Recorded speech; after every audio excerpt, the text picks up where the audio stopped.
बिस्मिल्लाहिर्रहमानिर्रहीम। मेरे प्यारे भाइयों और बहनों, आज हम एक ऐसी हैरान कुन, ईमान बढ़ा देने वाली, अल्लाह की कुदरत को दिखाने वाली हकीकत बयान करने जा रहे हैं, जिसे सुनकर दिल कांप भी जाता है और ईमान ताज़ा भी हो जाता है। यह दास्तान है असहाब ए कहफ की, यानी गुफा के वो नौजवान जिनके बारे में अल्लाह ताला ने सूरह अल कहफ में पूरी एक कहानी बयान की है। आइए तसव्वुर कीजिए उस दौर का, उस जमाने का, जब दुनिया में एक बड़ा जालिम और सरकश बादशाह राज करता था। वो बादशाह इतना जालिम था कि अपने सिवा किसी को झुकने की इजाजत नहीं देता था। वो खुद को खुदा कहलवाना चाहता था। जिसने भी एक अल्लाह की बात की उसे सजा दी जाती, कैद किया जाता और कभी कभी मार भी दिया जाता। लोग डर के मारे अपनी आस्था छुपा कर रखते, मगर जालिम का खौफ इतना बढ़ चुका था कि लोग किसी सच्चे कलमे को जुबान तक नहीं ला पाते थे। ऐसे माहौल में उस शहर में कुछ नौजवान थे, कम उम्र मगर दिलों में रोशन ईमान। उनकी आंखों में दुनिया की चमक नहीं बल्कि अल्लाह की मोहब्बत की रोशनी थी।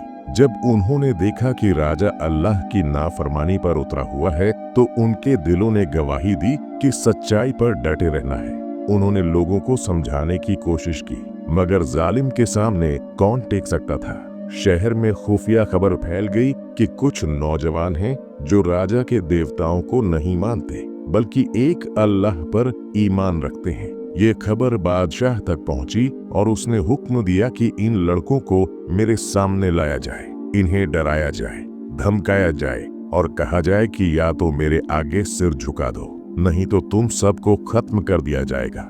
लेकिन मेरे प्यारे भाइयों, ईमान ऐसा ही होता है। जब दिल में अल्लाह की महानता बैठ जाती है तो फिर किसी जालिम का डर असर नहीं करता। ये नौजवान बादशाह के सामने पेश किए गए। बादशाह ने कहा, मेरे सिवा किसी की पूजा नहीं होनी चाहिए, तुम मेरे देवताओं को मानो। मगर उन नौजवानों ने नरमी से मगर पक्के लहजे में कहा, हम सिर्फ उसी की इबादत करते हैं जिसने आसमानों और जमीन को पैदा किया। हम तुम्हारे झूठे देवताओं को नहीं मानेंगे। बादशाह गुस्से से लाल हो गया। उसने धमकी दी कि मैं तुम सबको सख्त सजा दूंगा। मगर ईमान वाले नौजवान जरा भी नहीं डरे। उन्होंने फैसला किया कि अब इस शहर में रुकना ठीक नहीं, इसलिए उन्होंने हिजरत का रास्ता अपनाया। उन्होंने शहर को छोड़ा और पहाड़ों की तरफ निकल पड़े। रास्ता लंबा था, मुश्किल था, मगर दिल में तौहीद की गर्मी थी और भरोसा अपने रब पर था। चहलकदमी करते हुए वे पहाड़ों के बीच एक गुफा तक पहुंचे। एक गहरी, शांत, ठंडी गुफा। उनके साथ एक कुत्ता भी था जो उनका सच्चा हमसफर था और गुफा के दरवाजे पर पहरा देता था। गुफा में बैठकर उन नौजवानों ने अल्लाह से दुआ की, ऐ हमारे रब, हम पर अपनी रहमत बरसा, हमारे इस कदम को सही कर दे, हमें अपने हिफ्ज में ले ले। और मेरे प्यारे भाइयों, अल्लाह किसी की दुआ खाली नहीं लौटाता, खासकर उन बंदों की जो उसकी राह में सब कुछ छोड़ दें। अल्लाह ने अपनी रहमत ऐसे दिखाई कि उन नौजवानों को नींद आ गई।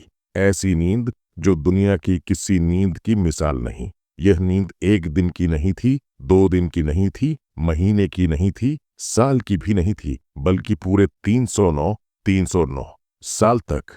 जरा सोचिए, 309 साल, 3 सदियां गुजर गईं। शहर बदल गए, सरकारें बदल गईं, बादशाह मर गया, उसकी नस्लें भी खत्म हो गईं, लेकिन गुफा में ये नौजवान सोते रहे अल्लाह की हिफाजत में। न उनकी देह खराब हुई, न बाल बदले, न शरीर पर असर पड़ा। सूरज की रोशनी उनकी गुफा में सीधे नहीं आती थी, बल्कि ऐसे पड़ती थी जैसे कोई चादर हो जो उन्हें तपिश से बचा रही हो। समय गुजरता गया और फिर एक दिन अल्लाह ने चाहा कि ये नौजवान जाग जाए। उनके दिलों को हरकत मिली, आंखें खुली, शरीर में जान आई। उन्होंने देखा कि जैसे अभी थोड़ी देर पहले सोए हों। एक ने कहा, हम कितनी देर सोए? दूसरे ने जवाब दिया, शायद 1 दिन या आधा दिन। वे उठ बैठे। भूख महसूस हुई। उन्होंने फैसला किया कि एक साथी को शहर भेजते हैं कि जाकर खाना ले आए, लेकिन उन्होंने ताकीद की, देखो तुम बहुत एहतियात से जाना, किसी को हमारी खबर न लगे। हम वही नौजवान हैं जिनके पीछे बादशाह पड़ा था। उनका साथी शहर पहुंचा, मगर जैसे ही उसने शहर को देखा उसे लगा कि यह वो पुराना शहर नहीं, लोग अलग, कपड़े अलग, घर अलग, रीति रिवाज अलग, सब कुछ बदल चुका था।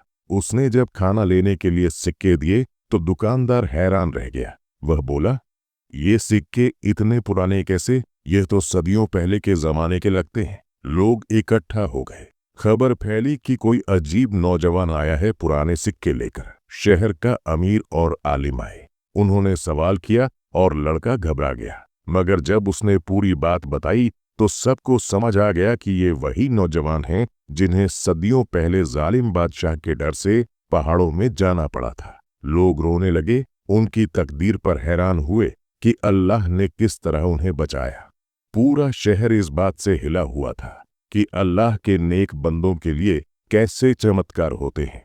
जब बाकी साथी भी गुफा में इंतजार कर रहे थे, लड़का खबर लेकर वापस पहुंचा। उन्होंने अल्लाह का शुक्र अदा किया और फिर, ऐ लोगों, अल्लाह ताला ने उन्हें उसी हालत में वापस अपनी रहमत में ले लिया। उनकी रूहें कब्ज कर लीं। वो अब इस दुनिया की तरफ नहीं लौटे। शहर के लोगों ने गुफा को एक निशानी बना दिया ताकि आने वाली नस्लें इस बात को याद रख सकें कि जो भी अपने ईमान की हिफाजत के लिए सब कुछ छोड़ दे, अल्लाह उसकी हिफाजत खुद करता है। इस कहानी में बड़ी सीख है। ईमान की रक्षा करना आसान नहीं, मगर जो अल्लाह पर भरोसा करे, अल्लाह उसके लिए रास्ते खोल देता है। कभी कभी हम सोचते हैं कि हालात बहुत खराब हैं, लेकिन याद रखो, अल्लाह के लिए मुश्किल कुछ भी नहीं। वो पहाड़ों के बीच गुफा में रहने वाले नौजवानों को 309 साल तक जिंदा रख सकता है, तो वह हमारे छोटे छोटे मसाइल हल नहीं करेगा? मेरी प्यारी भाइयों और बहनों, असहाब ए कहफ की कहानी सिर्फ कहानी नहीं, यह अल्लाह की कुदरत का ऐलान है। यह हमें बताती है कि ईमान, सब्र, हिजरत और भरोसा इंसान को ऐसी मंजिल तक ले जाते हैं जिसे देखकर दुनिया हैरान रह जाती है। अल्लाह हम सबको सच्चे ईमान की मिठास नसीब करे और हमें भी उन नौजवानों की तरह हिम्मत दे कि हम हर हाल में अल्लाह की राह पर डटे रहें। आमीन।